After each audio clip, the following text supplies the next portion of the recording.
Welcome back to episode numero 9. 9? Jordan has to think about it for a second. Yeah. I'm Susan. I'm Millie. This is Taquito. And He's sleeping. I'm Jordan. Jordan.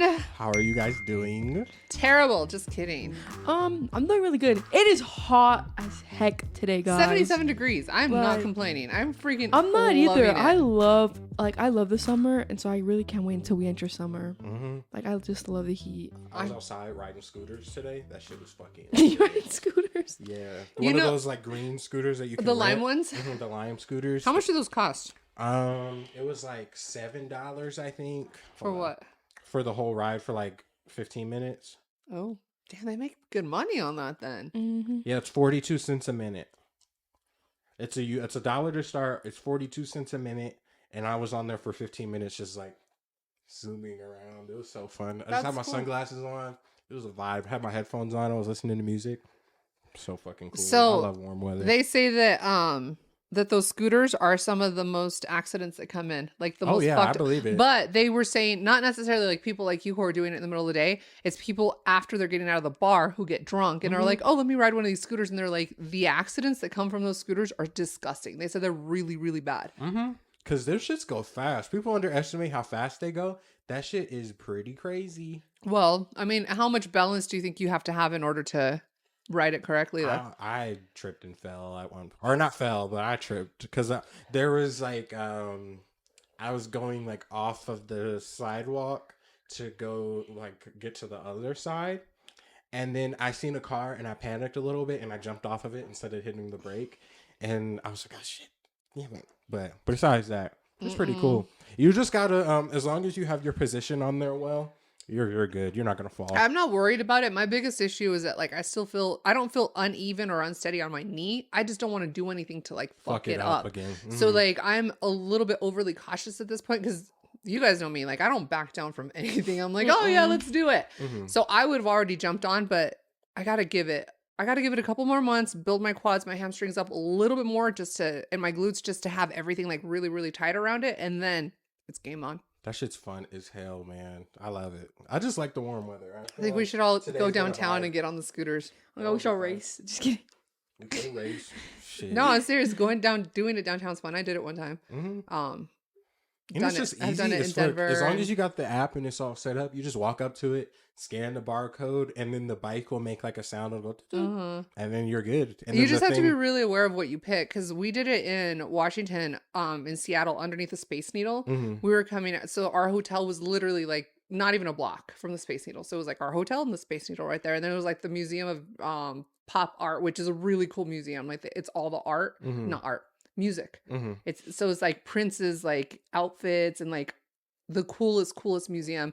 But everything's like right there. And so like me, Sammy, and Tyler, we're like, let's do the scooters. And Tyler gets on it, he rents it and doesn't realize that the front end is all fucked up. So he hit a pole. Oh shit.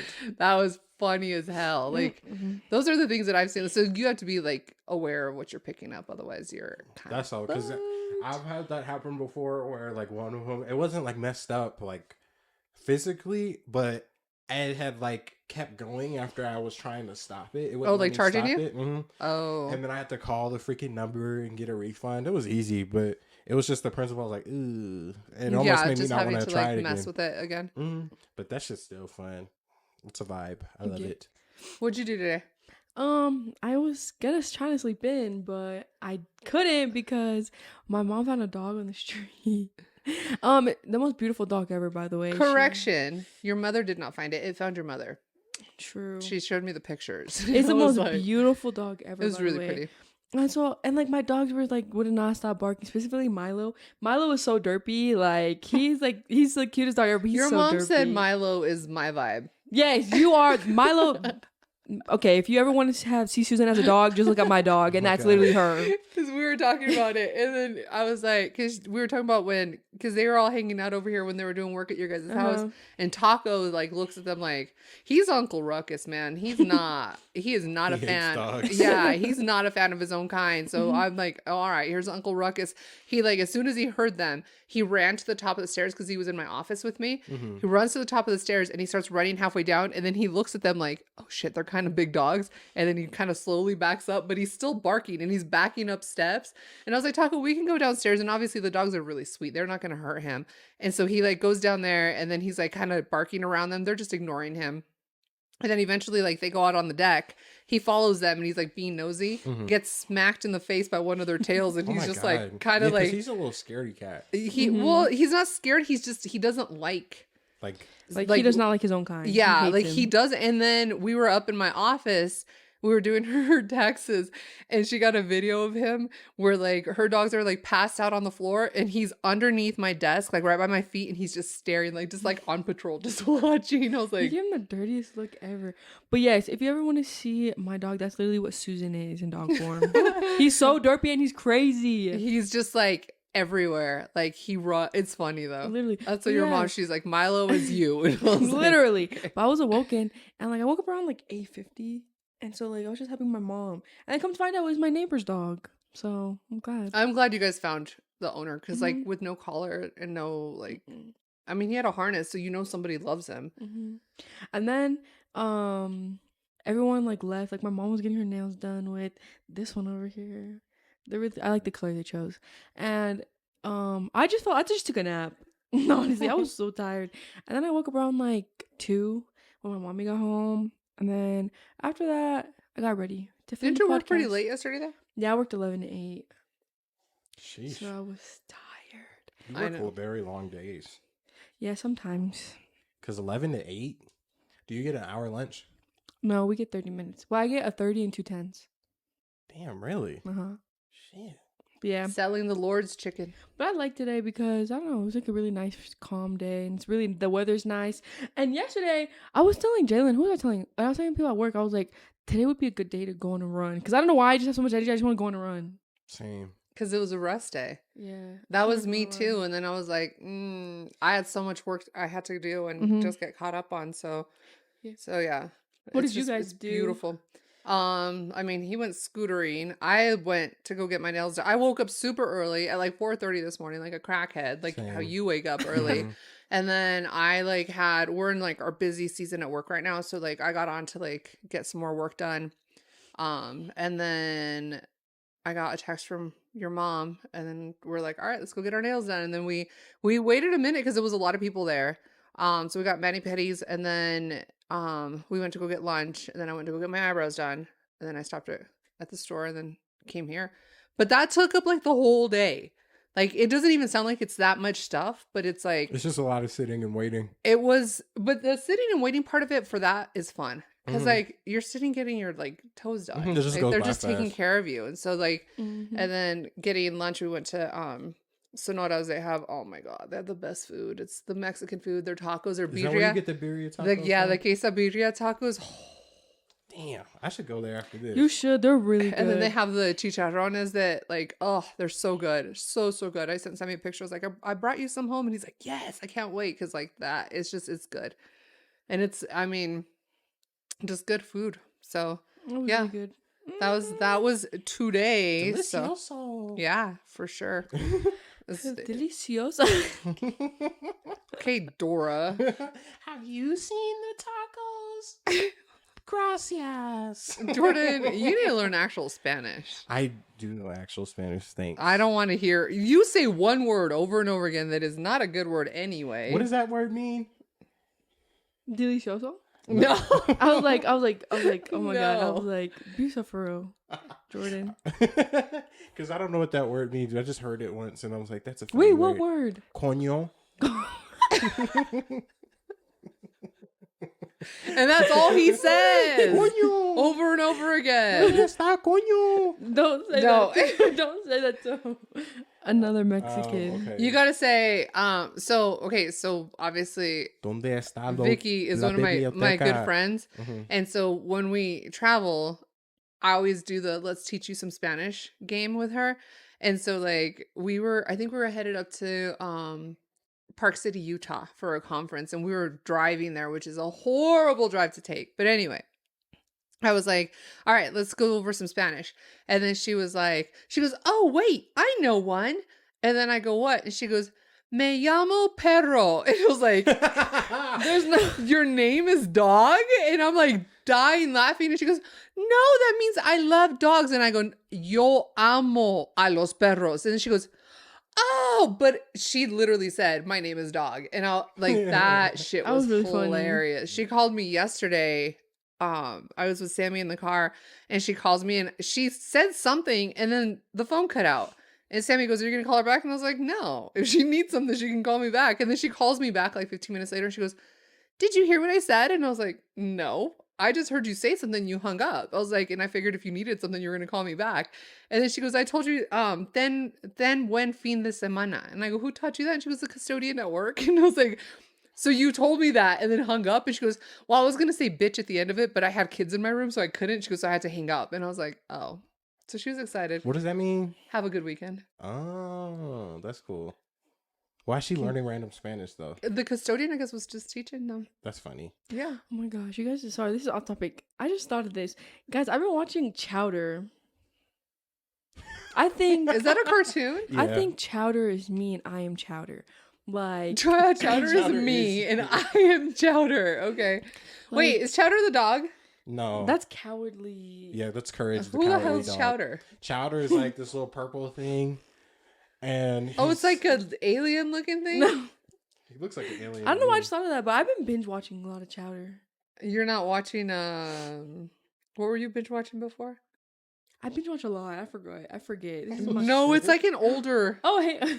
Millie, do not associate yourself with Chowder. Is it a boy or a girl? It's a boy. Wait, what picture? Millie. Look at that. No, I can't see it. Okay, Oh, wait, so oh, shit. It went away. so why? Okay, so That's crazy. I've so never seen that explain before. why you associate yourself with Chowder. Like, why do you Because think? of his Because personality. his personality, he's really funny, He's- and on top of that, he's like a little chubby thing, and he's like I don't know. The way he's this kinda describes him derpy. is cute, goofy, and imaginative. Yeah. So we were talking about that. Like, who are you as a character? And they said I'm Tigger, ADHD. Oh my god, yeah. No, you're also this is your spirit animal. Stitch is my actually. spirit animal. Like, Mhm. dude, I just like the idea of just like hugging him. Jordan was beating him up upstairs, but I'm like, Where'd you get that from? the store. Oh, okay. He jumped in my car. I couldn't help it. I was like, wait, you want to come home with me? And he's like, Yeah. yeah. And he just sat in there.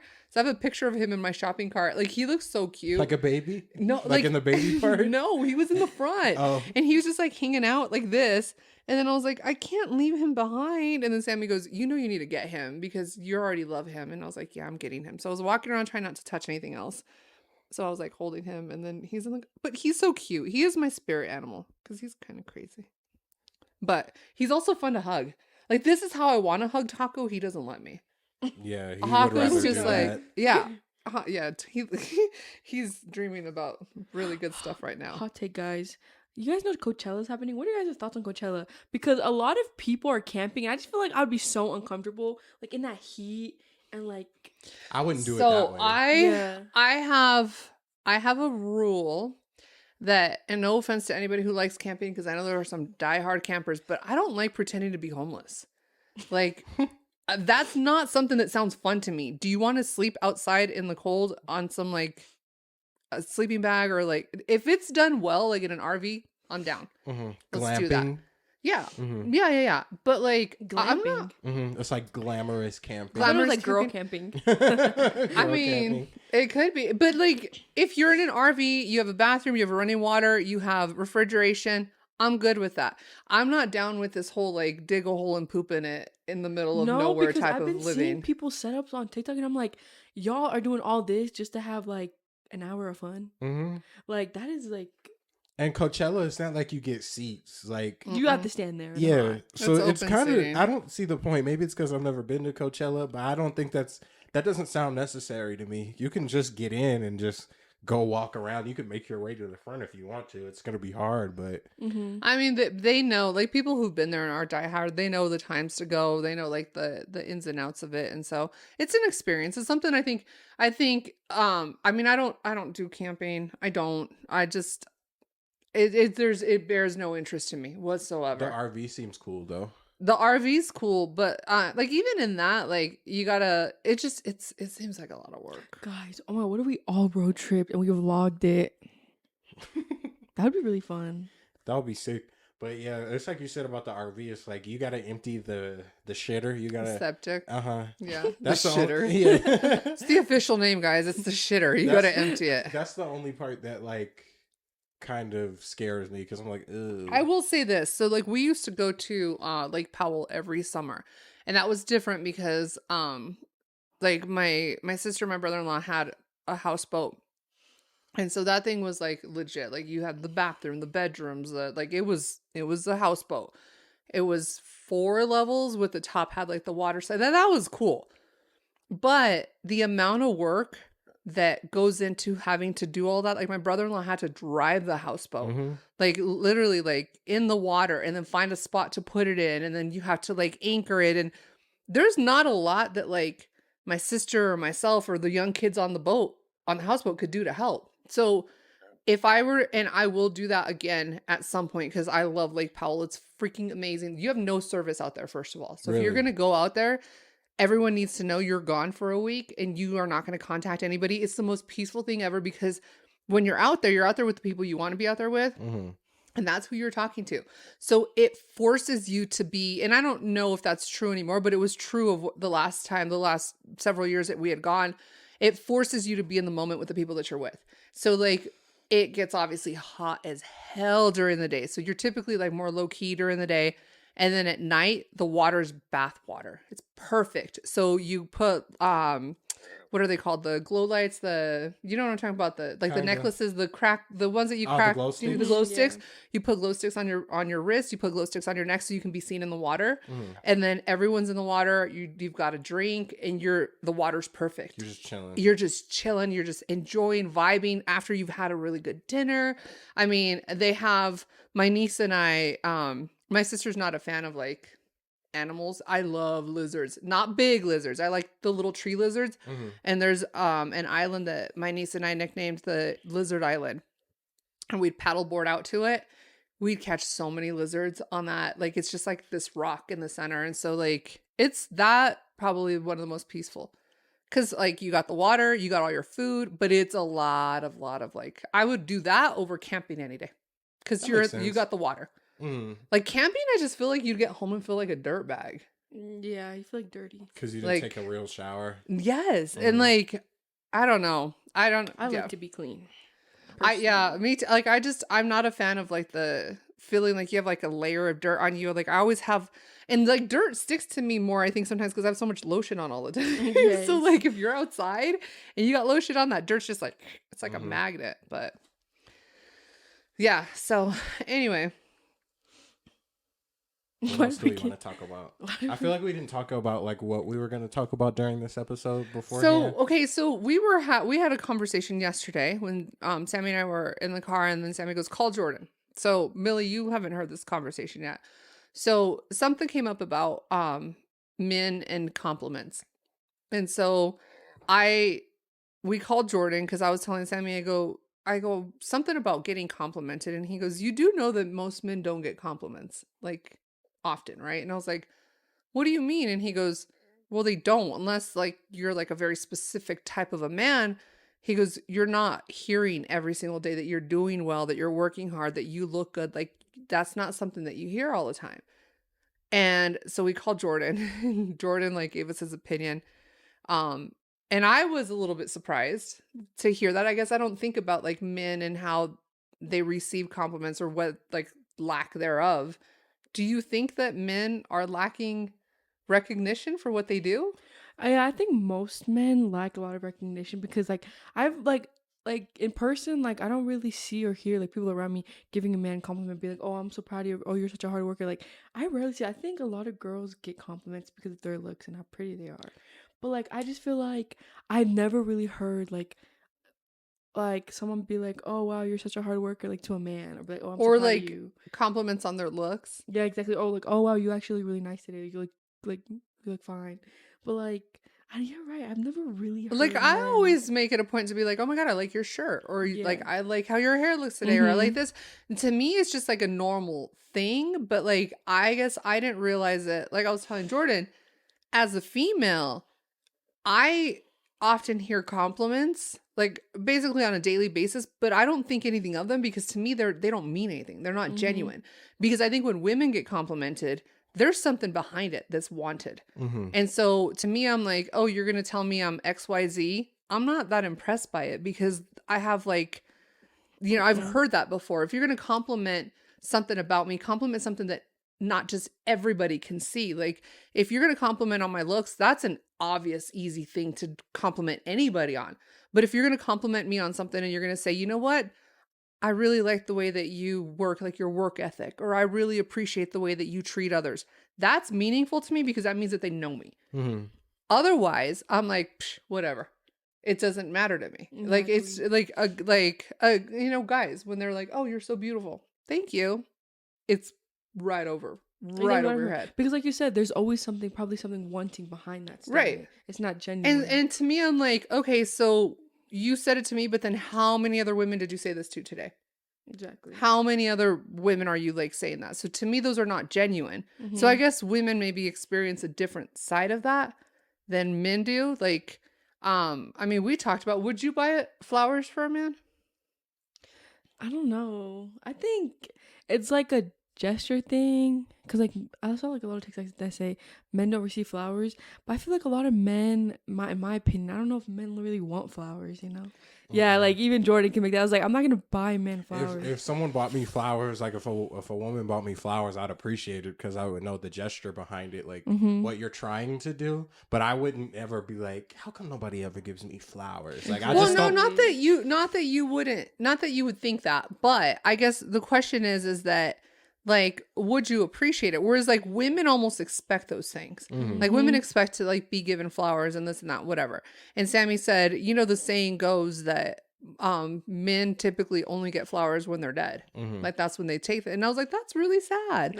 But at the same time, like you just said, well, yeah, but like it's at the same time, I'm like, it's kind of like how you said where you're like, I mean, you're like, it'd be nice, but it's not necessarily something that I would enjoy. It would just be like whatever version of that for me. Like, because the flowers thing I feel specifically about, because if you give somebody flowers, it should be because that person likes flowers, not just because just like that's a thing. Okay, it's the but same what thing if- like we talked about for Valentine's Day. But what if somebody has not received those things and they don't know that they like flowers?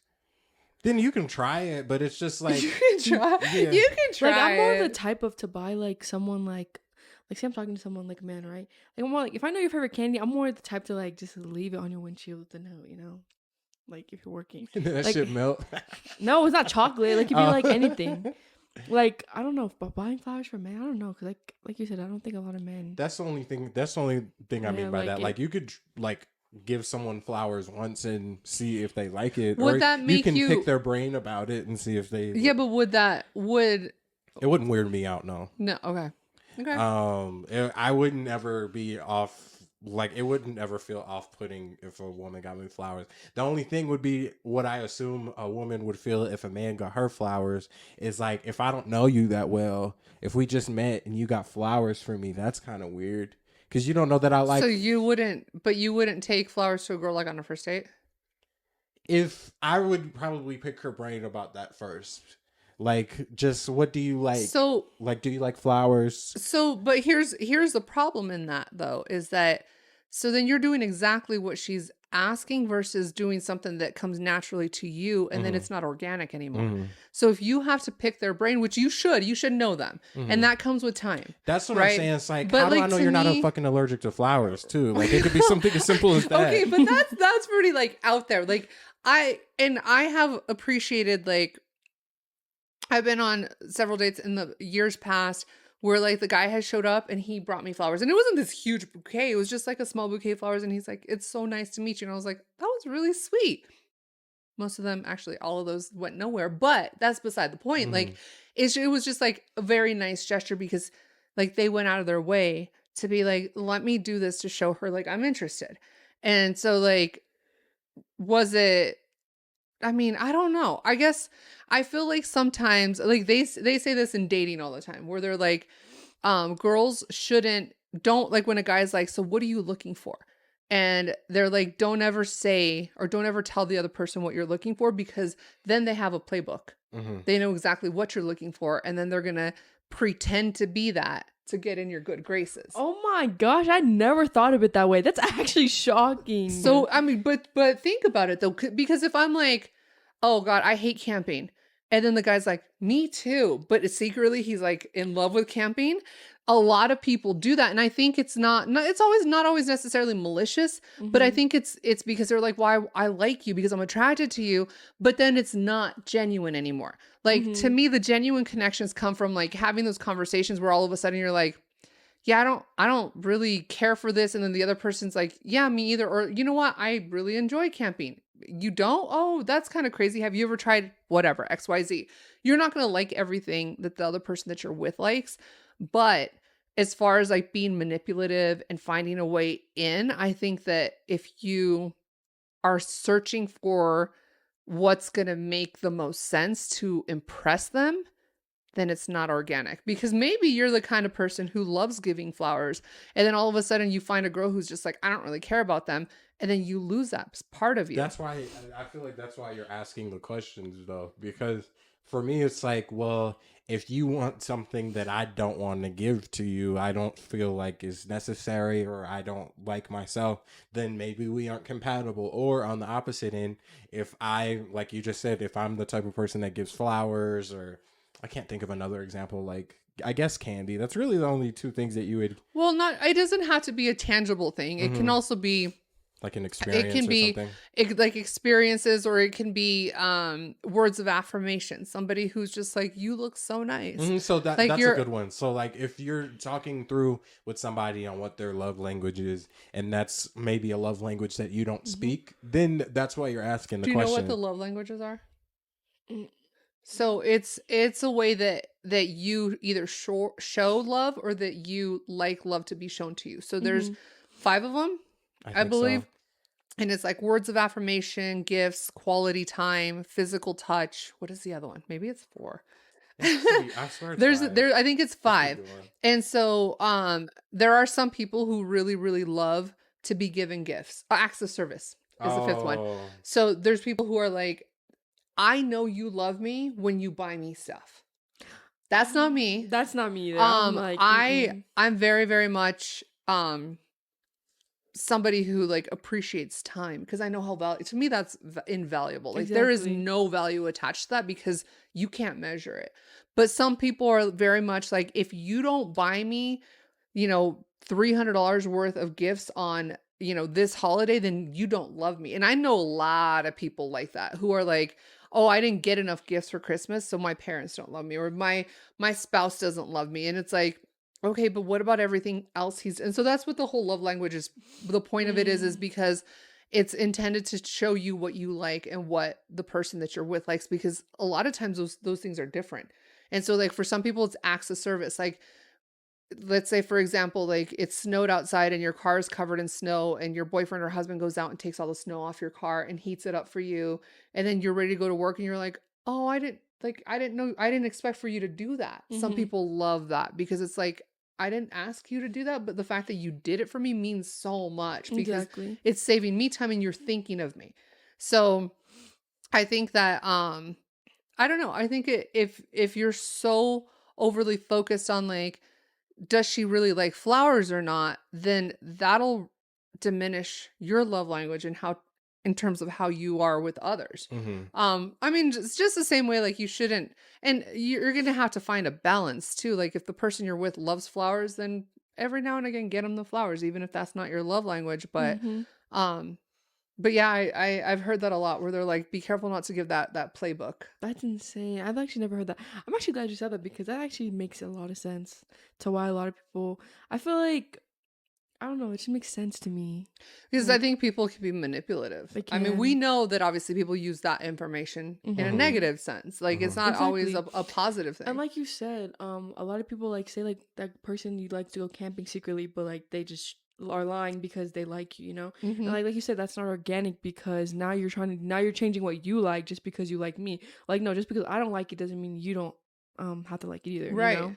And if you don't align on the things that matter to you like that, then you don't belong together necessarily. And so like, Mhm. I've said before, like whoever I'm around and whoever I'm with has to be into fitness and like being in the gym and taking care of themselves because that matters to me. And when I found myself with somebody who that wasn't a priority for them, it started to change me. And that's the last thing I want to do Mhm. because I know what my love and my priorities are. And if it starts to adjust who I am, then we don't align and we don't belong together. And there's nothing wrong with that. Like maybe we can be friends and hang out and do the things that you like to do as friends, but as somebody who's going to be in my life that I'm going to invest in, like if we're not aligning, like that's a big one for me. Exactly. That's huge because the gym means a lot to me. Like going to the gym, staying fit, staying healthy. Like if somebody I'm with doesn't value that, then that's a big one. But if I share that to everybody, which I mean, I guess I kind of already did, then that's an easy one to be like, "Oh yeah, I'm in the gym too. I like to get fit. And it's like you can show that to me for a couple months. Let's see you keep it up over time." Exactly. Yeah, it'll always, like, the truth always comes out. It does, but then it becomes one of those things that like, it's kind of like that same conversation I've had with people I've dated in the past where I'm like, if ever you get to a point where you are interested in somebody else or you're wanting to explore other people, come talk to me and let me have a choice in whether or not I want to participate in that. Because it's going to be a no. But if you're like, hey, I really am finding myself attracted to, just be real, just be honest. Mm-hmm. And then at the end of the day, I'll tell you, you know what, that's just not going to work for me. I'm sorry, but this is not where I'm at. I wish you the best. No, like Tyler says, no tea, no shade, no hate. But like, this isn't for me. Don't force something on me just because you're too selfish to let go of me. Because you're worried that like, if you tell me the truth that I'm going to walk away. Because you guys know me, I'm very honest. Exactly. I'm very, very honest. Mhm. And so like I will be honest to the point where I don't like the term brutally honest because you don't have to be mean to be honest, Mm-mm. but you should be very real. Mhm. Very real and raw and Which about is why things. I love that about you because I feel like a lot of people need people like you in that life to be very real and honest about it because I feel like a lot of people sugarcoat shit and it's like, no, just be real about it, you know? Yeah, it's like just say it. Especially in And the friendships. truth is that like the people who matter to you are going to appreciate that. Like I would Mhm. rather be told, "Hey, you know what? I just don't like the way you're doing this or saying this. And if I'm wrong, I will apologize. I have no problem with apologizing at all. I'll be like, I'm sorry. That's not what I meant to do. And I don't want to be like, I'm sorry that you took it that way because then that's assuming it's your fault, not mine. And so I'm going to take ownership and say, you know what? I'm sorry. Like, I shouldn't have said it that way. I'll do better next time. Let me show you. I'll fix it. But, I'd rather people be real, and I don't think people are real enough. The other thing that has come up, I don't know what you guys think about this, is the whole idea of pretty privilege. What do you guys think about that? I feel like a lot of females, For men too, though. yeah. So pretty / good looking privilege. But I feel like, do you think it mainly comes from females though? Like, because I feel like I've heard a lot of females be like, oh wow, you get pretty, like, and you've experienced it too, like, oh wow, she's getting this treatment because like pretty privilege is real, yada yada yada, and it's like, no, she can also be like a really good, nice person, you know? Yeah. I mean, here's the reality, I guess, is that the first impression you make is an exterior impression. So the first thing people are going to judge you on, and it's the first 3 seconds, is how you look, first of all, how you look, how you speak, how you carry yourself. And then after that comes everything else.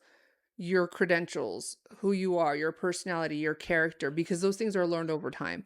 So the first impression somebody's going to have of you is how you look, which is why I always tell everybody, look as good as possible because people treat you differently based off of how you look. And you don't have to be the best looking person in the room, but if you walk in and you're trying. dirty and you look a mess and you're not carrying yourself well and you're on your phone, that's one thing that drives me crazy. So one thing I would always tell everybody is when you walk into a room, put your phone down. Don't walk in and do this thing and be looking at your phone and then looking up to make sure you're not walking into things because it shows that you're insecure. You need to walk straight up have a direction, even if you're like, shit, I don't know where I'm going. You walk, let's say you walk into a room where you're meeting somebody for the first time. I mean, an easy one is to be like, oh, I'm going to go walk to this table, or I'm going to go find the bathroom really quickly, kind of assess what I'm walking into. But the minute that you walk in and you're on your phone and you're kind of like looking around, it's an insecurity.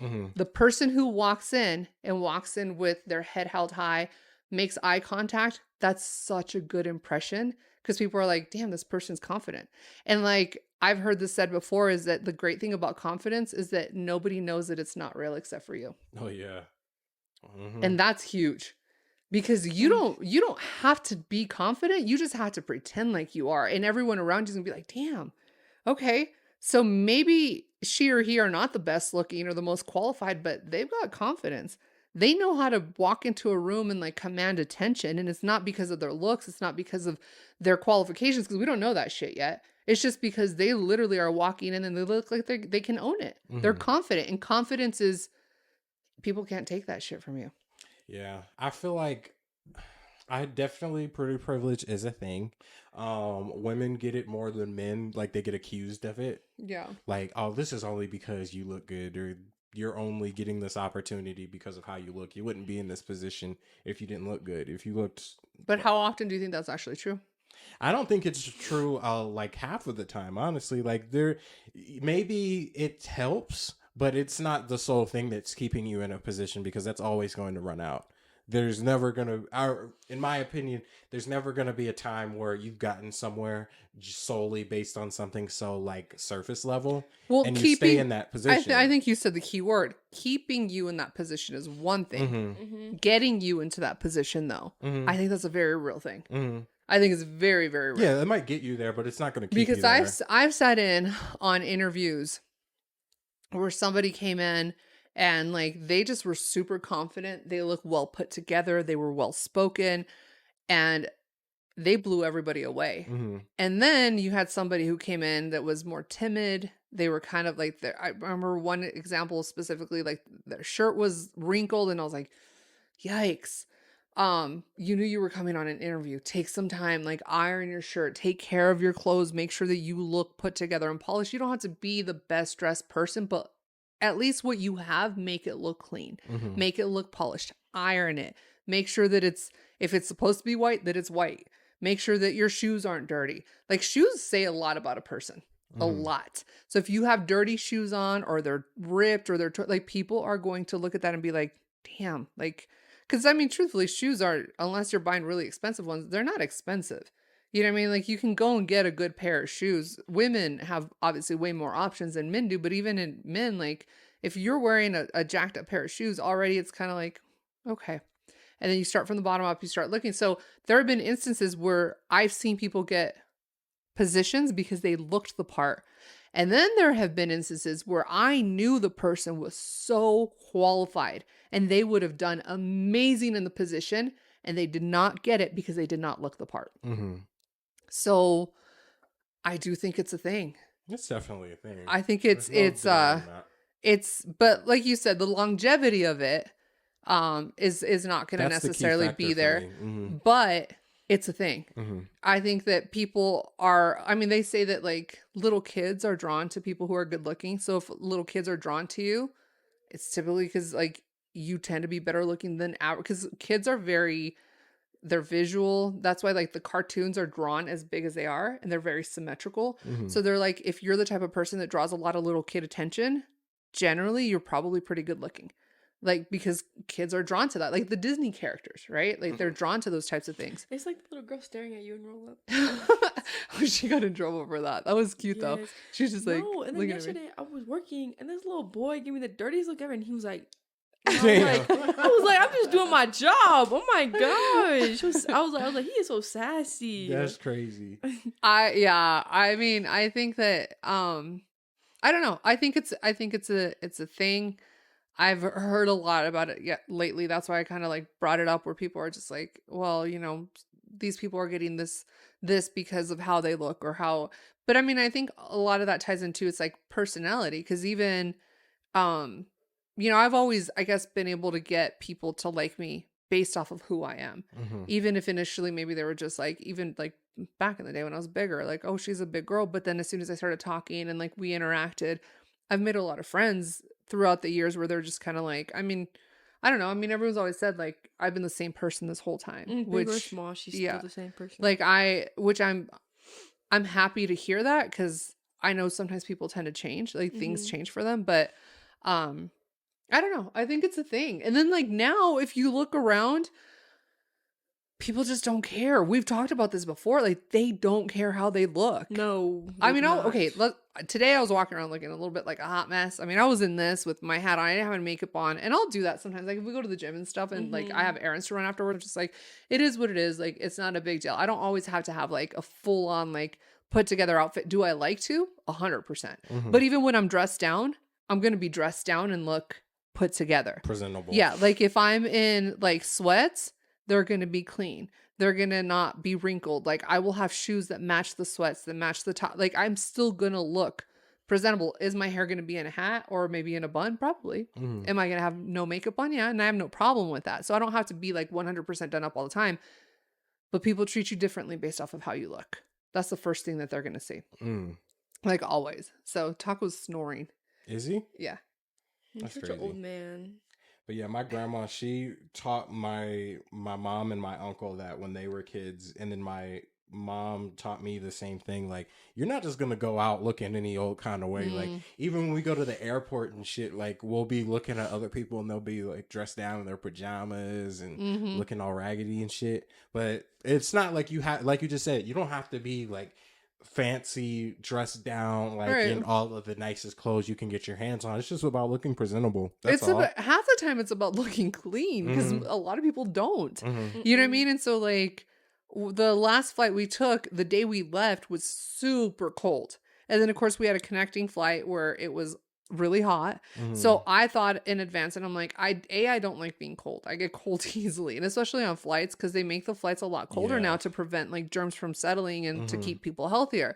And so I'm always very, very aware. Like I will never wear sandals or open-toed shoes on a flight because I will die freezing. Like it's too cold for me. So I always have to have some type of like closed-toed shoes with socks and an extra pair of socks, because I've been freezing cold, and it's miserable. Like to the point where like I'm like, I understand why Chihuahuas are so stressed out, because they shiver all the time, and shivering for an hour or two is hard. Like it's stressful. And so like the last flight, I had on like my brand new pair of Chucks. I had on like a North Face, like wide leg sweatpants, a white tank top underneath that, and then like a yellow, it was not a Marc Jacobs. Anyway, but it was like a yellow sweater. And so I knew I could take the sweater off, have the tank top on once I got to the connecting flight. Yeah, but like, was it dressed down and comfortable? 100%. But it was put together. Like it was intentional. It wasn't like I just went in my hamper and was like, let me just throw whatever like shit on. Yeah, and like our flight was early. My hair was still done. I didn't have makeup on, because like who's putting makeup on at 4 a.m? Not me. Like I'm not doing that. And then chances were that I was like, I might end up like snoozing a little bit, just falling asleep, but you can still look clean and put together. It doesn't have to always be like top of the line everything. But that's how I feel, because a lot of the interviews obviously I'm young, so I haven't been on a lot of interviews, but every single interview that I've been on, I've gotten the job, and it's helped, I'm sure, the fact that I looked presentable, that I put my best foot forward, that I was confident even though I wasn't. Like I presented as confident even though I wasn't. And then it's just a thing. It was like, wow, like you really know what you're doing. And then it's like, no, I don't. I'm willing to learn though. Yeah. That sort of thing. I haven't gotten every job I've interviewed for. There were a couple that I was very confident I was going to get. I was like, do you remember? What the jobs? The other ones that you didn't get that you thought you were one was with one of my old best friends who has since passed away. He was the head of the tech department for the district, and he and I were very, very close. And so like he used to go into my class, and he would like sit in and watch me teach, and he would just tell me constantly, he's like, this is like your purpose, this is your God-given purpose, like you're so good at this. He's like, the way that you interact with the kids, you're so loving and kind and good with them. And so he would have me all the time test out the new tech for the district. And so like like I ended up doing, I used to have my students do debates when I taught language arts. And it was a huge thing. Like they had to prepare for it. And there was one girl, her dad was in Afghanistan, but he wants to watch her debate. And I was like, so Skype was a thing back then. And I was like, can we Skype him in? And he had just woken up and we had him projected in the back of the classroom. And he was like literally in tears because he got to watch her debate. Like it was such a huge thing for him. And so like he would put me in all these different scenarios and opportunities, give me opportunities. Then he convinced the administrators to be like, to let me leave my class. I think it was like 3 days out of the month so I can go to other schools and train the other schools on tech. Yeah. And so then I would go in and give tech lessons. So basically his goal was to get me to work with him in the tech department. And so a position came up and he was just like, are you going to apply? And I was like, heck yeah, this is going to be awesome. And this and that, and blah, blah, whatever. So I went in, and my mistake was that he knew me very well. The other person that was interviewing me also knew me very, very well. Mm-hmm. And so there were 5 people that were interviewing me. Out of the 5, 2 knew me very well. 1 knew me somewhat. And the other 2 I'd never met before, ever. And I walked in not cocky, but not invested enough in telling everybody in the room who I was and what I did. Mm-hmm. So I didn't sell myself. Because I was like, this sounds like I'm bragging because these 2 guys know what I've done. This person also somewhat knows. These 2 don't know, but they're going to be able to fill in those blanks for me. And they were like, I remember he called me because I was just like, what's the word? I was fully expecting for him to be like, you got it, it's yours. And he was just like, I fought for you. He goes, and they chose somebody else. And I was like, what? That's crazy. And he goes, it's my fault. He goes, because I should have prepared you. He goes, you did not sell yourself. He goes, I know how great you are. He knew how great you were. He's like, that third person knew that you did well too.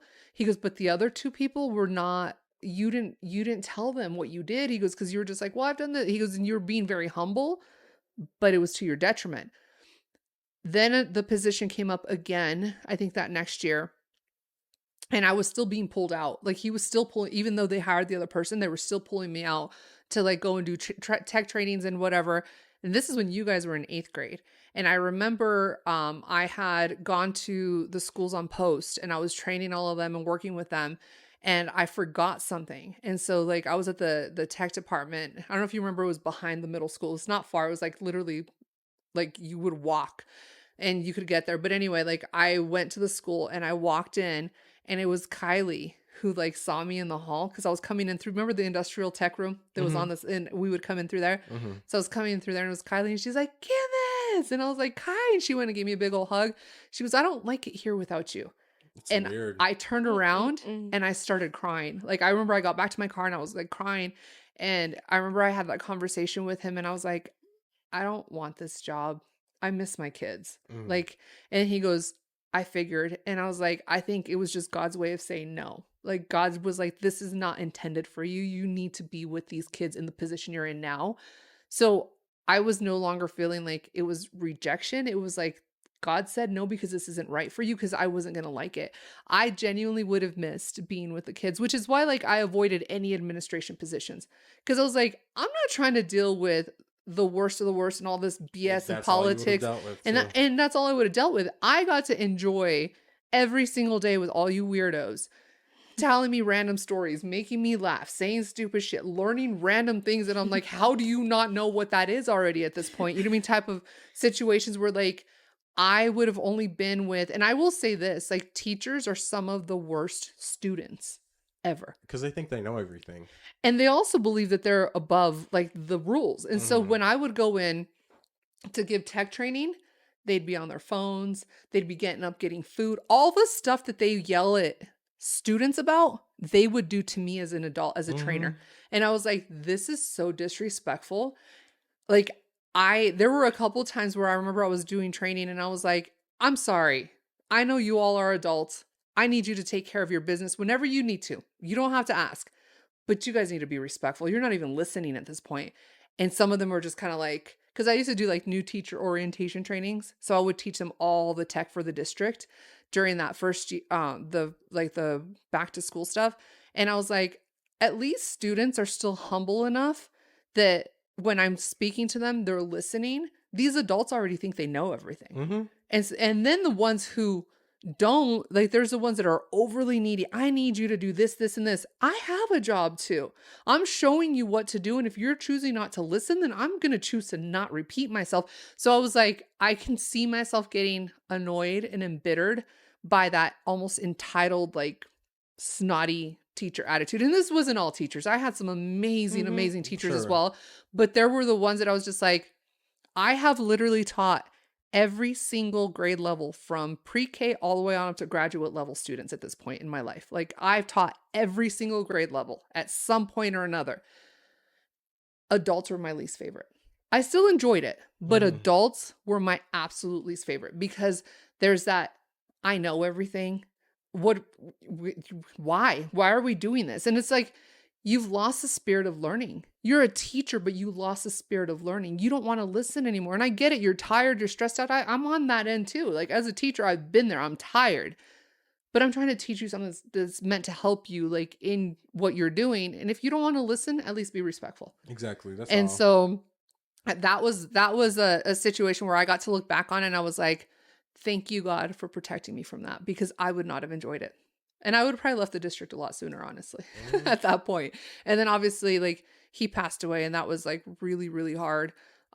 Because he, oh my gosh, talk about being supportive of everything I did. Like, if I asked him, like, can we do this? Yep, we can do it. Whatever's best for figure it the out. teacher, whatever's best for the student. And he had my back always. And so, getting that kind of person in your corner and working with you is just not always something that It's happens. rare. It's And very so rare. working for him, and then working for my boss, Mike, who I worked for in my undergrad, who gave me my very first teaching job, basically kind of forced me into it.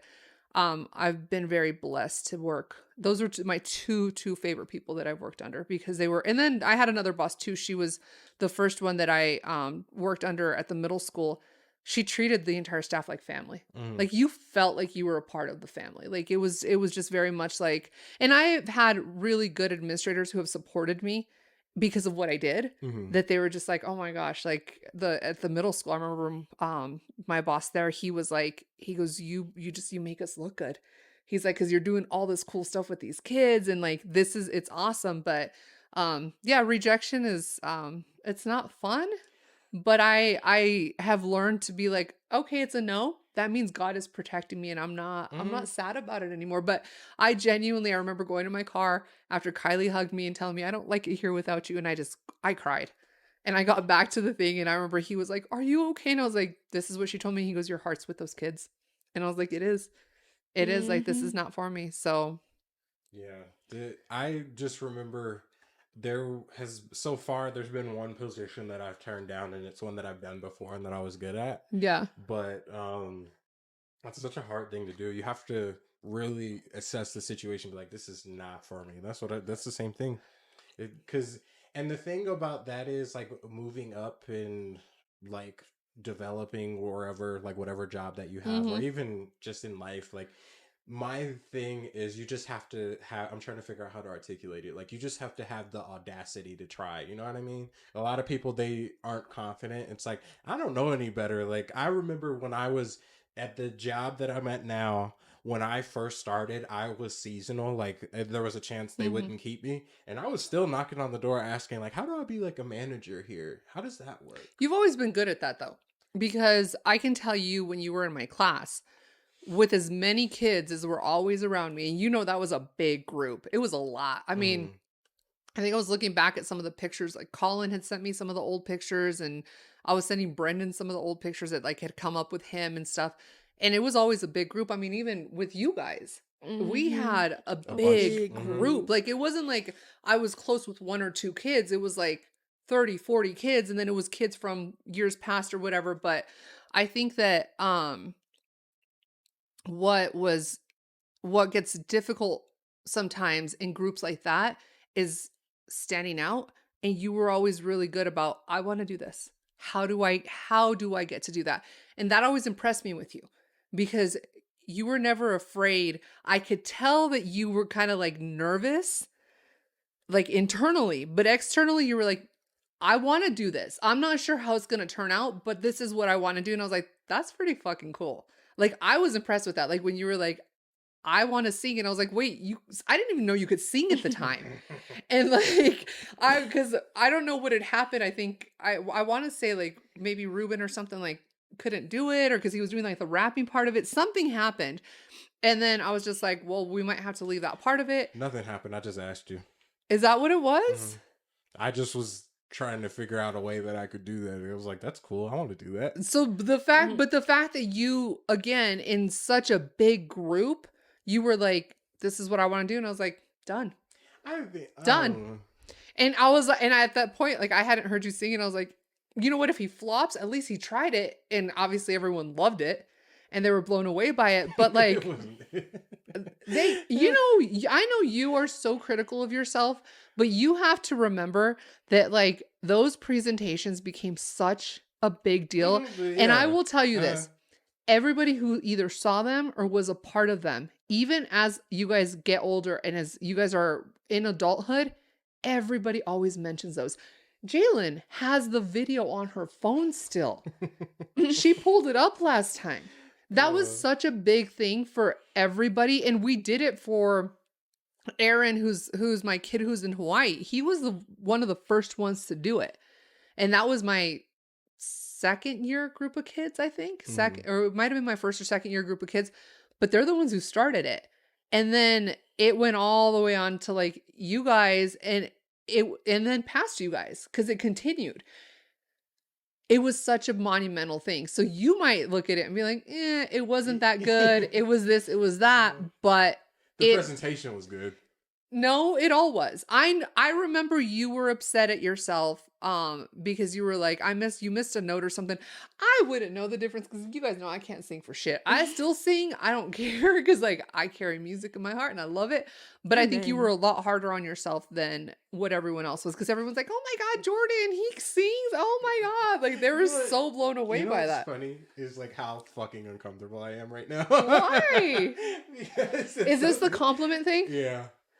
And that's what we were talking about, is that like struggling to accept compliments. Yeah. Okay, so explain that to me. Why though? Because this is interesting to me. It's just something about compliments. It's just like I'm not used to. Do you not know how to like take them? Do you not know how to? Like... Yeah, okay. Here's my thing. Okay, here's my spiel. This one's so good at giving compliments. I love giving people compliments. I think it comes from your mom too, because your mom knows how to make people feel like you both do. You know, speaking of that, actually, there have been 3 guests come through at Chick-fil-A, and 2 of them were in drive-thrus, and they were just sobbing, crying. And the first thing I asked them, like, I let them, tell me about their day and like just tell me like, what's wrong.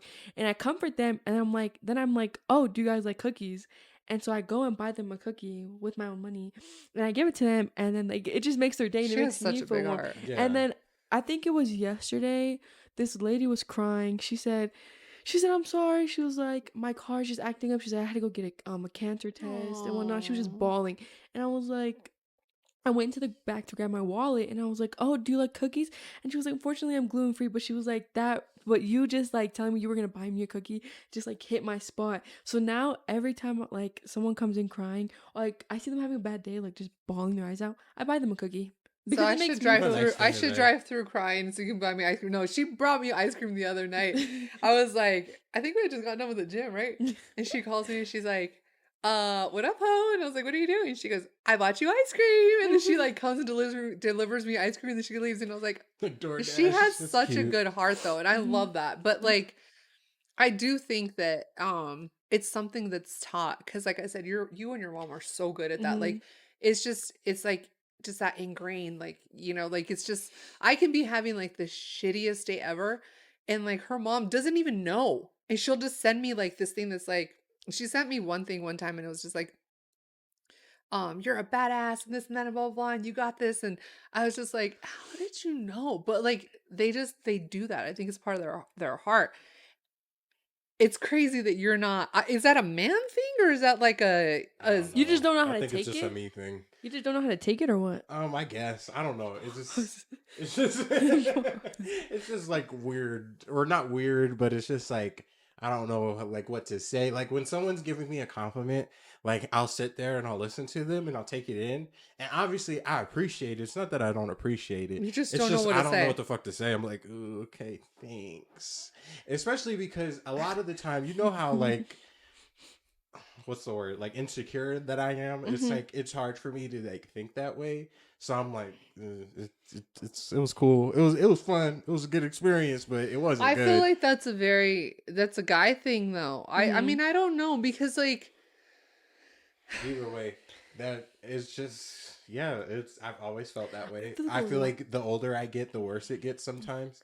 Because when I was younger, I feel like there was a time that I would just want compliments, maybe, or was looking for them. I don't know. But then, like, I don't know, the awkward middle school stage hits in like sixth, seventh grade, and I'm like, ugh, I don't know how to take that. And I'm just not good with emotions. Like, I'm not good at articulating my emotions. Mhm. I'm not good at taking it in. The only thing that I think that I'm okay at is like trying to give like either give people compliments that are unique compliments, like, hey, like you look good today, but not like service level, like you look good today, like I told you earlier, like you look good today, like you've been hitting the gym, like you doing Yeah. that, like Yeah. that type shit. Like that's what I enjoy doing. It's just nice. Like but I think it's nice recognizing you're someone. also very nurturing because like when was it yesterday, the day before yesterday when you came over for the pictures, Mhm. and like you, like I was sitting there and I was working or whatever, and then you're like, are you good, do you need help with anything, because like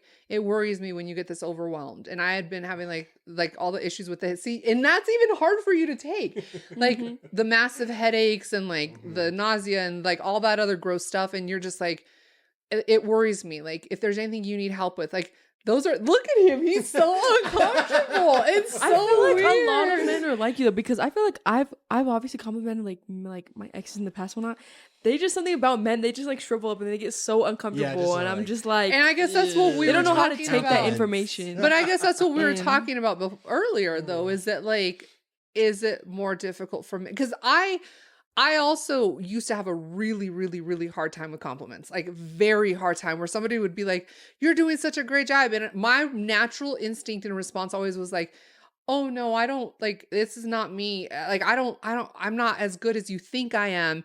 And like the athletic director from the high school, Mr. Felice, he loved like the stuff that we would do. Mhm. Um, and he was so good at always like having our back and just supporting us, and rest in peace to him, because that's still crazy to me, but like he I would go in his office and I'd be like, hey, we're doing this and this, and he'd be like, you're amazing, you're such a rock star, like killing it. what you're doing with the Mhm. kids is so good. He's like, I'm so proud of you. And then like he would, during like all staff meetings and like talking to the district, he'd be like, we're being led by Miss Gamez, and she's doing such a good job with these kids, and she's got this and this. And I'd just be sitting there like this. And I remember to him, like he'd always be like, you're a rock star. And I'd be like, I honestly, and he'd be like, you're the expert. And I'm like, but I'm not. I really am not. And I've learned how to be like, thank you, I appreciate that. But it is awkward at first, but you know what it takes? It takes practice. The only time for some reason that I can do that is at work. Like if I'm going into a job interview or if I'm talking about my performance at work, I can be confident in what I'm doing well. But in my personal life, not at all. It's and the funny thing is, like I was explaining to my mom the same thing, because I wear my, obviously my name is Jordan, but I wear name tags that say Jay on them, and I'm like, yeah, Jay's a totally different guy. Like he's confident, he's good at what he does, and he knows it. But Jordan in real life, outside of work, I don't feel that way. And I can receive compliments in like, because we have these things called huddles. We all huddle up like around the, like we'll pick somewhere and we'll just go in formation almost just around, and we'll go around and we'll talk about things. I get nervous like talking in front of everybody, but at the same time it's still like, hey, this is what I'm doing, this is what we're doing well, this is what I'm looking for, blah blah blah, this is what I'm working towards. um but yeah, it just makes me mad uncomfortable getting compliments outside That's of interesting. work So stuff. one of the things that I've done, just naturally, I guess, it's the whole fake it till you make it. And they said you're not supposed to say fake it till you make it. It's supposed to be fake it till you become it. And they said that men are better at faking it till they become it than women. So in interviews, typically if somebody asks a woman, so do you know how to do this, this, and this? And the woman will be very honest and be like, no, I don't. And the man's like, yeah, in his head thinking I'll figure it out later. Mhm. I've always had that mentality where I'm like, I can do it. And then I go back and I'm like, shit, I better figure this out like this. But I know I will figure it out. So like I've always been a fake it till you become it type of a person. And so a lot of the opportunities that I've been given have been literally me being like, yeah, I can do it. I'll Really figure it not out. knowing, but I have figured it out over time. So I call it imposter syndrome, where sometimes I'm like how you're saying you have like the J at work and then you have the Jordan, where like I've been like, oh shit, I said I can do this, this, and this. Now I gotta really do it. And I always have. I always have. Like I've never not delivered something I've promised that I'm gonna deliver. Mhm. Like even if it means that like I went without sleep and I like wasn't eating and I did it and I figured it out because my word is everything to me. If I say I'm gonna do something, I'm gonna do it. Mhm. And so like I think men tend to be and it's like statistically proven, men tend to be better at that, which is why they tend to get the higher positions because men will go in and be like, yeah, I can do it. I got it. Yeah. Oh, absolutely. And then they go and figure it out. Whereas women are more timid about that. And they're like, well, I don't know, this and that, blah, blah, blah. So, I mean, I don't know. I think I called you on it the other day when I don't know what you were saying when we're like me, you, and Sammy were hanging out. And then I was like, say something positive. And I don't remember what it was that you were talking about.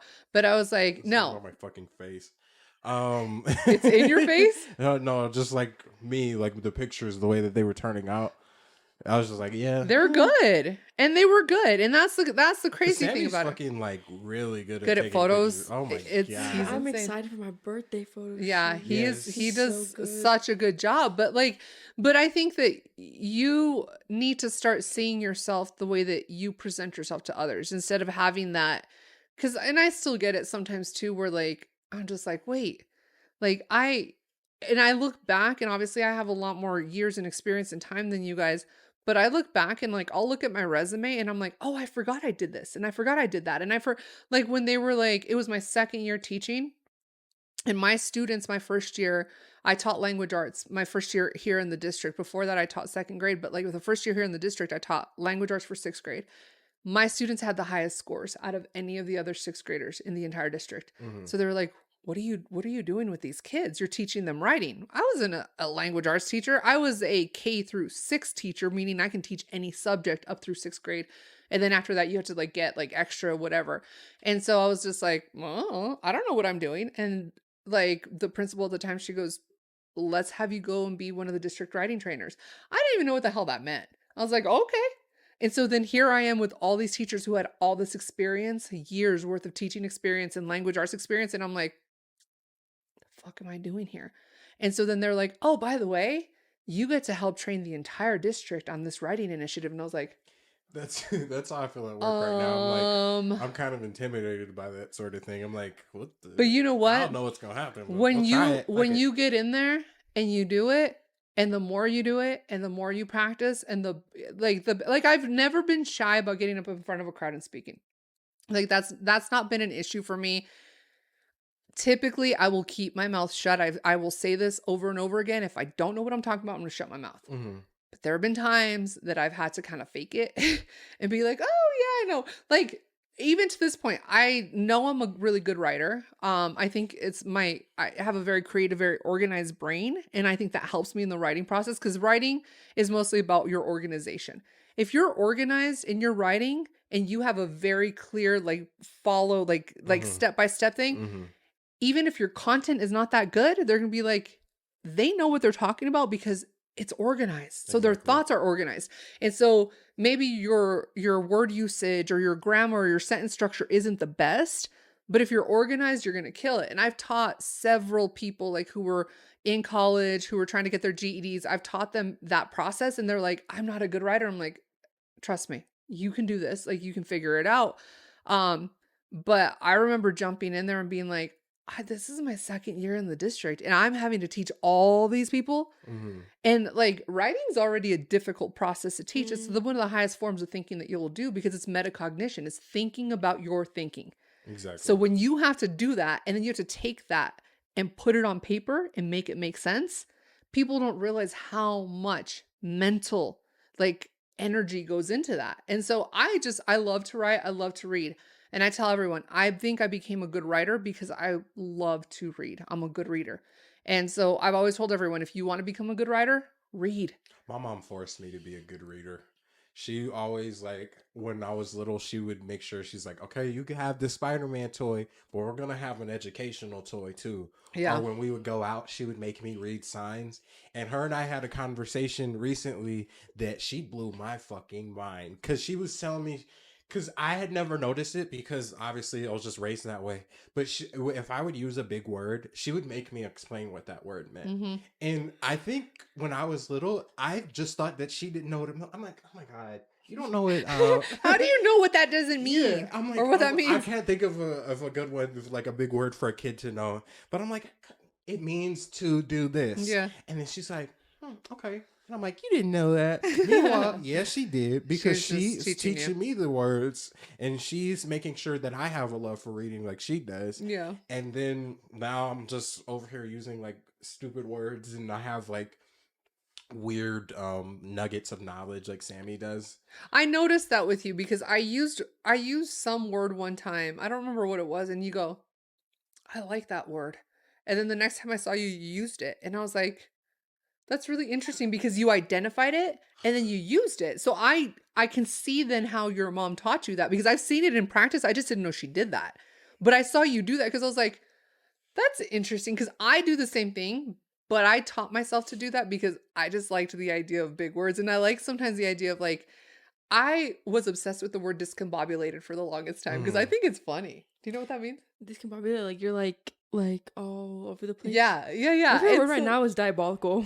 See? But that's what I'm saying. Like, yeah. I was like 5 using a word like that. It's fun to like have those things. Like I think, and maybe this is why you and Sammy have a lot of like those same traits, because when Sammy was growing up, especially as he started getting into like preteen and teenage years, and he started to listen to, first of all, you and Sammy have like very old souls, because some of the shit they listen to, I'm like, how do you, they were talking about Shirley Temple the other night, and I was like, the fuck, and they both knew exactly what they were talking about. But I will say, and I remember I used to tell you, I was like, you and Sammy will get along so well. I used to tell you that. I was like, you guys are very similar.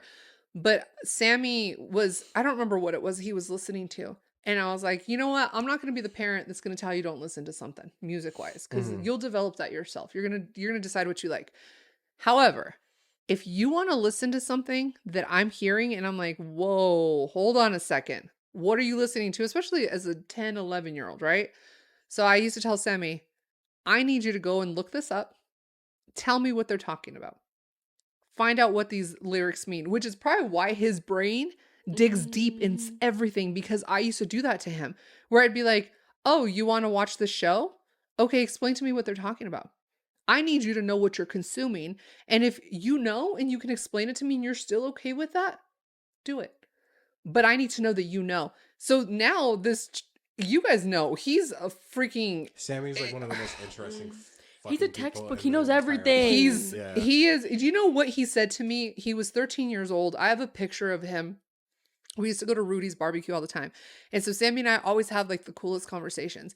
And so we were sitting there and I don't remember what he asked me. I think I have it. It was posted somewhere. It must have been on Facebook. He asked me something and I was like, Sammy, I don't know. And I was almost not annoyed, but kind of like, why are you asking me? And then confused. Yeah, because he like, I mean, I guess taking it a little bit further back, when he was he had to have been about 3 years old. Sammy had everybody in the town that like I grew up in, and he was there until he was 5 years old, wrapped around his little finger. The lady at the bank used to call him her baby. And every time we'd go through, she had cookies, candy, and money for him. So she would save $2 bills for him, put it in an envelope, and she would write, for my baby Sammy. And we would come through, and Sammy would be like, he would think it was the McDonald's drive-thru. And so he'd be like, I'll have a Happy Burger with fries and a Coke. And because he would call it, instead of a Happy Meal, he'd call it a Happy Burger. And she'd be like, oh, my baby. And so if she was at the bank, we had to get out, go inside, and she would just hold him and love on him. everywhere we went at Safeway, there was a guy that like loved Sammy because he was so cute. And so Sammy would be like, Mom. And I was like, Sammy, you are not going to get something every single time we come in. And I was a very young parent, but I was like, you will not be that asshole kid. You're not going to be disrespectful. And so this guy, every single time he saw Sammy, he'd be like, oh, it's my buddy. He's like, grab whatever you want from the candy aisle. And I was like, oh, Lord Jesus. But I'm not going to tell him no because he's trying to do that. Like for Sammy. So like I said, everywhere we went, we would have these conversations with people and people loved him. And we were at Safeway one time and he's sitting in that little front car and he's like, Mom. And I was like, what, baby? And he goes, how many people live in Lahaina? And I was like, I don't know, like 10,000. And then he was like, how many exactly? And I was like, I don't know how many exactly live here. And I go, it's around 10,000. He goes, but how much is around 10,000? And I was like, Sammy, I don't know, around 10,000. Like, and then he was like, but how much? And I was like, 10,217. And he goes, oh, okay. And then he let it go. But that's the kind of stuff he would dig for. So we're sitting at Rudy's. And so this was our relationship the whole time he's growing up. Like we would just, that constant, like, what about this? And what about that? And we'd have these conversations. And then all of a sudden we're sitting there and he asked me something. And I was like, Sammy, I don't know. Like, I don't know. And he goes, what? He goes, you're my first Google ever. You're my old school Google is what he said to me. He's like, cause you knew everything. And I was like, but I didn't. Some of the shit I used to make up just cause I'm like, what are you going to tell a 3-year-old who will not stop? And it's just like incessantly going on. So I feel like maybe that's obviously where you guys picked that up from and I've never thought about that because he was just he wanted to know. And obviously I encouraged it because I was like, figure this out. Like, let's learn. And the reading and all that stuff, he had to do that. He had more books than, he had the amount of books I wish I had as a kid. Yeah, my like, mom, stupid amount of books. But then when I was little, it was like really when kids were starting to get like iPads and shit. Yeah. Because then she would be like, Google it, look it up. So I would ask her questions and she would be like, look it up. So she would teach me like the same thing like you're saying, like to constantly like look for information and shit. That's why I'm like, I'm not scared to ask or to try shit. I'm not scared to try anything either. Like the other day when you were working on something and I was like, I know. I'm like sitting there. You know how I work on my computer and I'm like sitting there. I was so tired. It was almost 8. It was pretty late. No, like 8 o'clock and I was still working and I'm like managing the freaking headaches and all this other BS. And I was just like, oh my gosh. And I'm like taking the calls and like working with my accounts and whatever.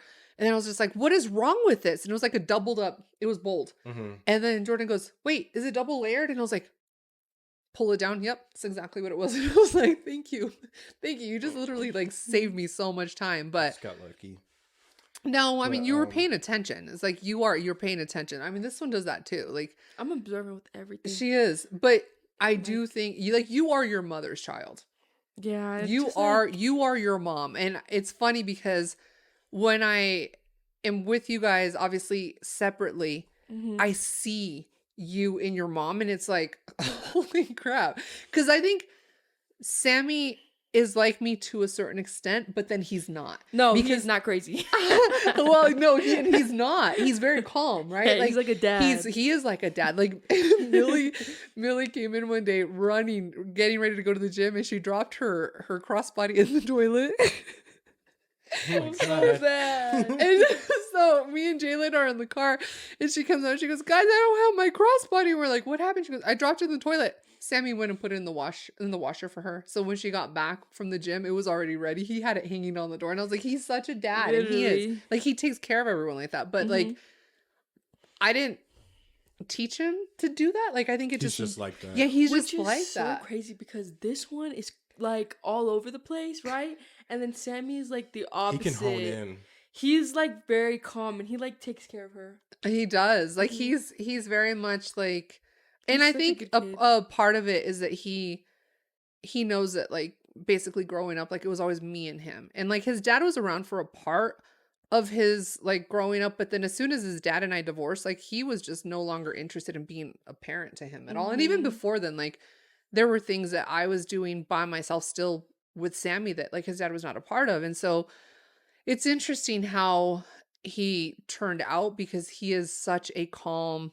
I've had people, they're like, how did he come from you? Because he's so calm and he's so chill and I always tell Sammy, I'm like, you're smarter than I am. because you know things in depth. I don't. I know surface level shit, and then I get bored, and then I'm like, on to the next thing, and on to the next thing, which I was recently told that I'm like a cartoon. They're like, you're fun to watch. You're fun to be around because you're so entertaining, because you say shit that like sometimes it's like, what is she talking about? And then they're like, and then you turn on, and you're like, wait a second.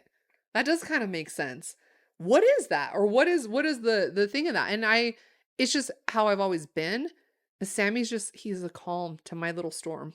Like it's such an interesting balance because he is. She's He's like, so random. Oh my God, the stuff, like if y'all are around her as much as we're around her, you would just see how random she is. She's so funny though. I just get these like random bursts of like, remember when I was recording that video and then I was like frustrated because I messed up a word and you started throwing a tantrum in my passenger seat. I was like, and then Jen was like, at your big age. Yeah, she's like, at your grown ass age throwing tantrums. And I was like, I feel better now. I'm good. It was so funny. Have to get that out. Literally. I mean, but like Sammy will, like the day that I was playing around with Taco and I put him, the washing machine was empty and I was like, oh, look, it's a dog wash. And I put Taco in the washing machine and then I sent everyone a picture and they're like, that's abuse. That's so Taco like, is just looking we're like, talking about, I know, I'm sorry. He's like, he actually enjoyed it. He was like walking around. Hi, He's Bubba. like, that's personal. Hi. We're talking about you. I like how he wakes up as soon as we start talking about because he like jumped up just now. But he's also like mean mugging me. He's like, shut up and stop talking. Now about he's me. getting ready to fall asleep because his eyes getting He's just heavier. like, all right, I'm Taco over is it. so But funny. yeah, no, it's interesting that you say that because Say what? about the stuff that your mom used to make you do. Because like I said, I think you and Sammy have had a lot of. I underestimate my mom a lot of the time. She's definitely like, there was reasoning for little different things that she's gotten me involved in, or like and little nuggets of information that she's given me at strategic points. And I'm like, I think those are things though that you don't always necessarily see until you're an adult or until you're a parent yourself. When you look back and you're like, this is why they were doing this, or this is why they like, this and this. Like Sammy, whereas I'm like very ADHD and like my attention is everywhere. Sammy was more ADD. So very, very hyper focused on one thing and he got so stupid good at it. Like he knows his stuff. And I constantly, like, when I ask him something, he has an answer for it. Like if I'm like, I don't know this, I'm just going to call Sammy. I'm just going to do, and I love the relationship I have with my son because it is just absolutely like the best thing on the planet. Like I couldn't ask for a better freaking kid in the world. But it's so interesting because like as a kid, oh my God, the battles I had. Imagine being an ADHD parent with a kid who's like the opposite of that. Where I was like, Sammy, like, I just need you. Just get this done. Just like, and he would sit at the dinner table. Like he had a spot in the kitchen he had to sit at and get his homework done. And oh my Lord Jesus, this kid, like it would take him hours. And not because he couldn't do it, just because it just didn't happen. Oof, man. Homework was the hardest part of school for me. I don't believe in homework. Do you guys think that homework helped you? No, absolutely not. I used ChatGPT for my essay and I still graduated. Like what? Homework definitely didn't help at all, especially once I was in high school and figured out what homework was and that it was just busy work. Yeah. Then it made it very easy. It's just like it's either busy work or it's just like, here, try this, because a lot of the time you get homework that you haven't learned yet, which is so. What do you stupid mean to me. it made it easy by knowing that like, it was busy work? Because then it's like, well, I'm not waiting to go home and do this. I'm just gonna do it at school. Yeah, I'm not gonna do use it your while, time wisely. I'm not gonna do it while I'm at home and I have all of the fucking distractions in the world. I'd rather do it while I'm at school. Like my senior year was the year that I got the best at that shit. Like I never the last year. Yeah, I never did homework. My whole senior year, I never did homework, and I graduated like with I was good. There was never a thought of like, oh, my grades are like I'm failing this class. Like I never had that all senior year. My issue with homework always, when I taught language arts, when I taught tech, when I've taught graduate level classes, and with graduate level it's a little bit different. You have to do some different things, but my issue with it always is that half the time the ones who are doing the homework already know how to do it and they're doing well with it. The ones who don't are at home struggling with it. And that's why it defeats the purpose. You're punishing me for not knowing this. Well, it's not even a punishment, but it's a horrible use of time. And so I remember there was one teacher at the middle school. There was an honors math class, and this one of the kids from the class came to me in tears, like sobbing because it was spring break. And this teacher had printed out a packet of, no joke, over 100 worksheets stapled together. They were blue. Mm-hmm. And was expecting them to get it done over spring break. Mm-hmm. And I told her, "What are you doing over your spring break?" Because I went to her in a very nice manner, and then it kind of fell from there. And she was just like, "Well, I have this, and this plan. I'm going to go on this trip. I'm going to do that." And then I was like, "Okay, so you get to have fun and relax and enjoy your time, but you expect these kids to go and spend hours? This is 100 pages of not just like 10 problems on a page. It was like 20 problems per page." Was that the one that was like close to you? You know what I mean? Like her room was not that far from yours. I don't remember exactly who she was, but we had it out. Because her room was like right, if I'm thinking of the right one, her room was like right next to my math teacher that was right across the hall. I believe so. Okay. Yes, I believe so. And so I had her for a different class, like the second semester of 8th grade. Yeah, and so I was, because it wasn't just the one student who came to me, it was multiple. Mm-hmm. And so I was like, let me go talk and see what we can talk about. And then I was like, so you get to go home and relax and spend time and do whatever you want, but you expect them to do this work. That's not fair. And so she's just like, well, this and this and this and that, blah, blah, blah. And I was just like, I just don't think it's okay. So I went to the principal and I was like, these kids are top kids. They're already stressed out as it is. They already have a deeper workload than everyone else. How is this fair? And she was like, it's not. It's not. And she ended up messaging all the parents from the kids in those classes and was like, they can get done as much as they can. If they don't, there's no penalty. It's not a big deal, because my thing was, I don't like going home and having to take my work home, but I have to do that. I made the choice to be a teacher. So do I have to go home and sometimes grade papers? Yes. Mm-hmm. Do I find value in homework? Absolutely fucking not. I would rather that you go home, you play outside, spend time with your family, that you do something to de-stress, because you just sat in a desk for 7-8 hours the entire day. And research shows, I don't remember the exact fact, but they say for every math problem you do wrong, it takes something like 20 to 30 times of repetitively doing it correctly to rewire your brain to make sure you don't do it wrong anymore. So how much benefit does that do if you go and you do 30 math problems all wrong, and then you go back to class, your brain now has to rewire itself because it never learned how to do it correctly to begin with. And so like, that's a scientific, it's like a fact. And I was like, and not only that, like, I'm sorry, but when you're at home, that's your time. That's your time. Mm. That's your spring break. That's your winter break. This is not fair. That's like, that's not winter okay. break homework type shit, man. It's ridiculous. That and shit it's sucks. and for what? And how many teachers assigned homework that didn't grade it? Oh yeah, that's true too. Or looked at it, check, mm-hmm. check. And it's like, you know what? You're wasting their time. And yours. You could be, not even theirs, because half of them were not worried about it. You could be, well, yeah, and theirs, but you could literally be spending that time with them in a different manner. So my first year teaching language arts, I spent weekends grading writing. If you can imagine what it takes to like grade every single essay for 127 kids, because that's how many kids I had every single year. And I was just like, oh my God, I can't do this. Like, this is so, I used to end up with massive headaches. I wasn't spending time with Sammy and my ex-husband. I was just like, this is not going to work. And then the next year I was like, I'm changing this. I'm not doing this.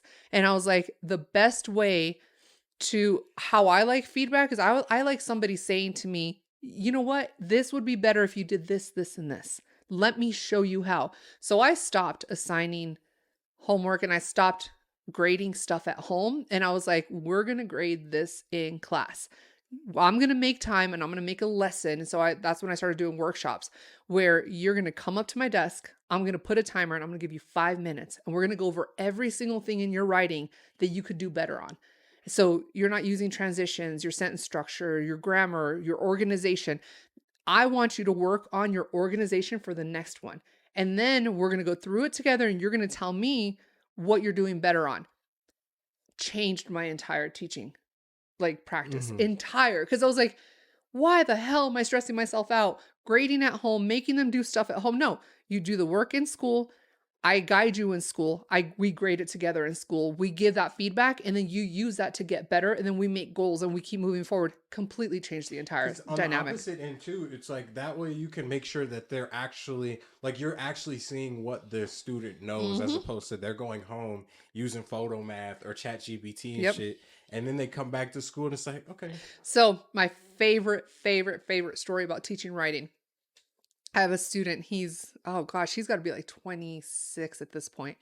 But he went to college, has done amazing, was in the engineering program last I talked to him. I haven't talked to him in a minute. When I got him, on a scale of 1 to 4, his writing was a 1. Like it was as low as it can get. And when I changed up my practices, I sat and I conferenced with him and I was like, all right, you don't have a period anywhere except for at the very end of your entire essay. I go, what's the deal? And he goes, well, when I was in 4th or 5th grade, he goes, my teacher yelled at me because she said I used too many periods. He goes, but I don't know how to use commas and I don't know how to use dashes and I don't know how to do this and do that. And I go, oh, okay, this makes sense. So he just stopped using them. And I go, here's what I want you to do. Take a highlighter.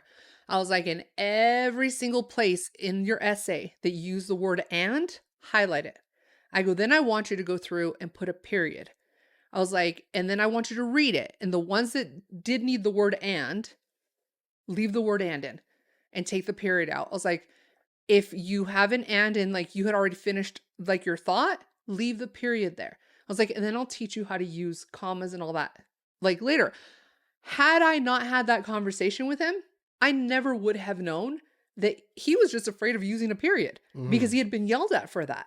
And so then we worked on that. And then I was like, when you're ready to use the word and, put a period and then move on to the next statement. So then he learned how to vary his sentences because then he wasn't starting his sentences with I.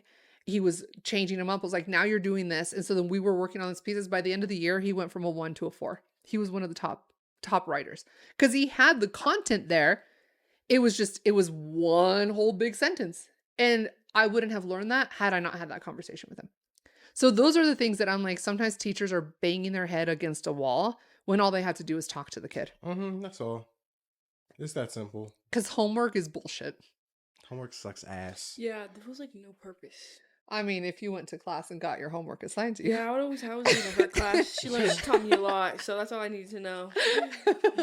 Like if you actually showed up to class. More in her class than I did in my other classes. Because it helps having someone that you can ask those questions to. Like I remember going to after school clubs in 8th grade and doing my homework there. Yeah. And then like if there was ever a time that I couldn't go to that would usually be when I didn't get my homework done that day.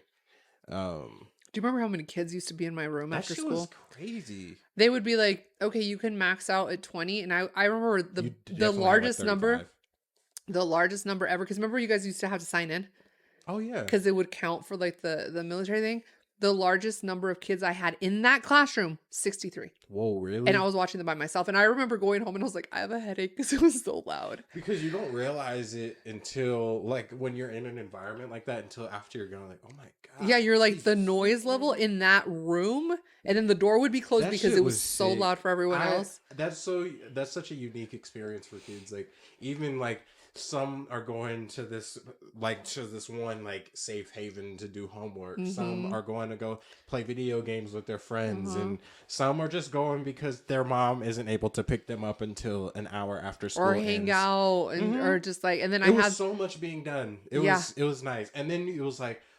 If we didn't have that, it would be like after school clubs are canceled because there's a game going on. And then we'd all be at the game. We'd all be like going in between the fucking basketball court and the concession stand or the football field, which the football games are to this day my fucking favorite thing. Those were always football fun games, to go to. Baseball games. There was a baseball game going on when I was damn, what time was it? It had to have been like noon. It was like when I first came out because I had to go do something. I had to pass that way. And I almost stopped and wanted to watch the game. It's probably a tournament. Remember, they would around this time of year they would do a lot of the tournaments. That is my favorite thing. I haven't been to a live sports event in a very long time. It's just such a chill experience. Like, I love that. There's nothing I love more than I say that's a hyperbole, but I love the environment of it. I love going to the concession stand, getting all the food and candy and shit that you don't normally have access to. The best popcorn you could ever fucking have. And it's just a vibe, and just not having to go home for hours on end. It was fun.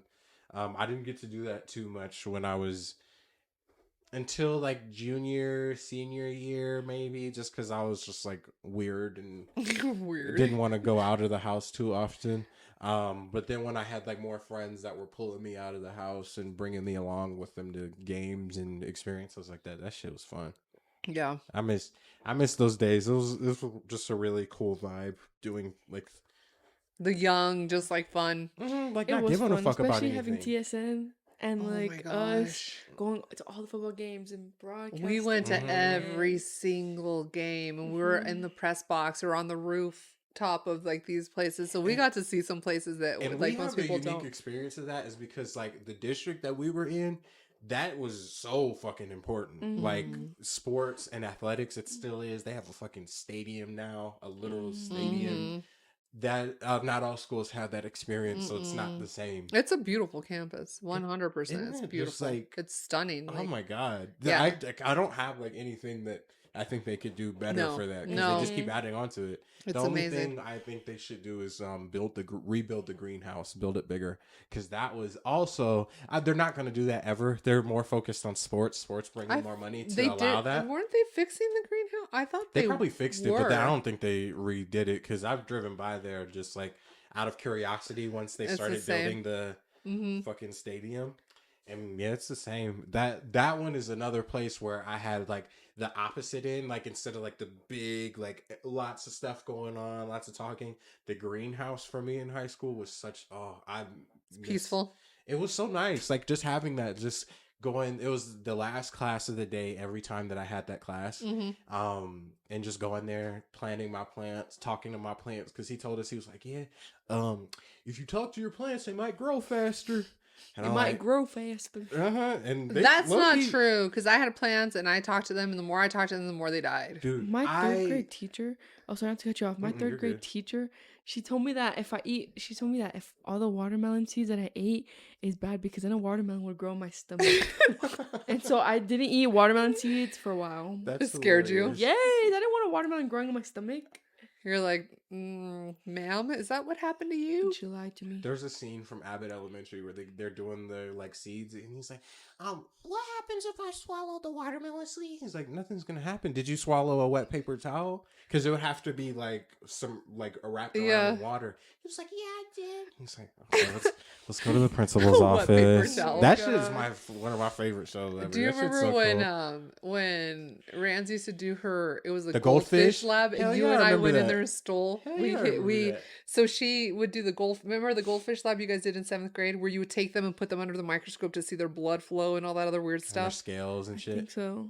She doesn't remember. I'm trying to think. She had, it was a 7th. It was a 7th grade lesson that they would do, and so she would had a tank full of them, and she would go in my room and steal stuff and then laugh about it. And so then I was like, Jordan, let's go to her room. Y'all killed the goldfish just to look at their blood? No.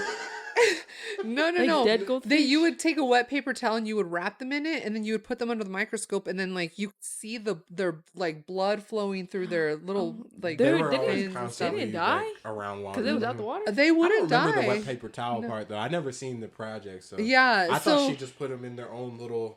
So you would put them in the wet paper towel just to keep them, and then you would put them on the little dish, and then you put them underneath, and then you would stare at them, and there would be a certain amount of time. They didn't die, but that's actually cool. She was it was really cool. So she would go in my room and take stuff.